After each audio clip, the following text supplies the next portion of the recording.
Ya, kami mengangkat persoalan gas fosil ini karena pemerintah saat ini memposisikannya sebagai energi transisi, pilihan energi transisi yang utama. Padahal dia punya beberapa persoalan. Tadi sudah dijelaskan bahwa dia menghasilkan emisi yang signifikan, emisi gas rumah kaca yang signifikan, khususnya dalam bentuk gas metana. Gas metana itu memang jumlahnya lebih sedikit daripada gas CO2, yaitu gas rumah kaca yang paling utama, tetapi daya rusaknya itu puluhan kali lipat.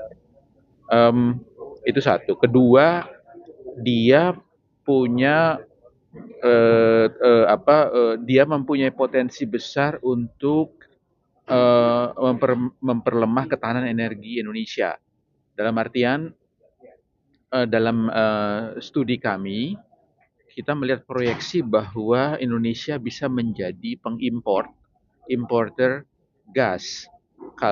Kalau skenario 22 gigawatt pembangkitan listrik dari gas itu dijalankan, pada 2040 kita akan mulai mengimpor eh, gas, harus mengimpor gas karena produksi gas dalam negeri akan tidak mencukupi, dan pada 2050 kita sudah sangat signifikan 30% dari proyeksinya untuk mengimpor gas. Kita akan mengulangi cerita oil net importer, eh, pengimpor minyak eh, yang sudah kita alami sejak 2004. Kalau untuk minyak itu dari 2004, yang punya dampak besar sekali kepada ketahanan ekonomi kita, karena kemudian defisit transaksi berjalan kita signifikan sekali, mempengaruhi banyak mempengaruhi ketahanan rupiah, mempengaruhi APBN kita, begitu. Solusi atau saran apa yang Bapak ingin berikan kepada pemerintah terkait dengan ketahanan energi kita, Pak? Kalau solusi dari kami, rekomendasi dari kami, jelas kita perlu, atau pemerintah perlu bertransisi langsung kepada energi terbarukan yang tersedia melimpah di Indonesia, bisa punya dampak yang luas kepada masyarakat karena dia bisa padat,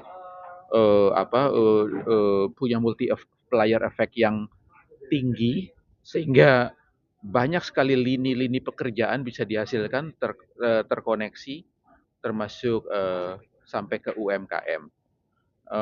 Dia bisa berbasis komunitas, sehingga itu yang tidak bisa dilakukan oleh gas karena padat modal. Dan pastinya jauh lebih bersih, tidak menghasilkan emisi gas rumah kaca, begitu. Jadi kalau terkait PLTN Pak Nuklir itu dari pemerintah merencanakan untuk merubah untuk rencanakan Nuklir ini, tanggapan Bapak lupakan saya atau gimana? Lanjut pemerintah terkait Kami menolak opsi PLTN, opsi nuklir, dan itu sudah konsisten kami, artinya gerakan lingkungan sudah konsisten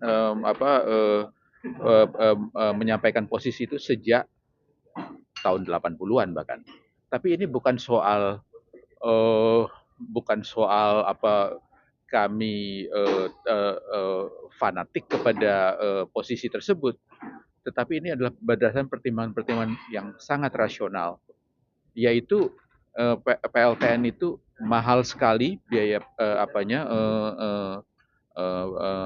biaya instalasinya. Kemudian kita harus menghitung limbahnya itu.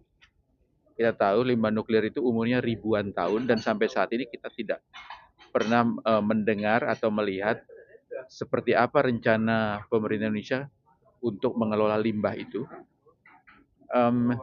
Kemudian kita punya persoalan, kalau nuklir itu selalu harus dihitung di awal potensi kecelakaan nuklir, dan bagaimana negara ini punya kapasitas untuk menghandle itu dan melakukan pemulihan.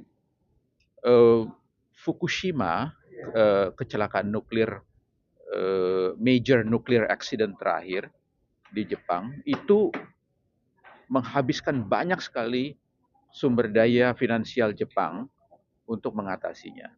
Dan kita harus ingat, APBN Jepang itu puluhan kali APBN Indonesia. Karena dia kan negara maju ya.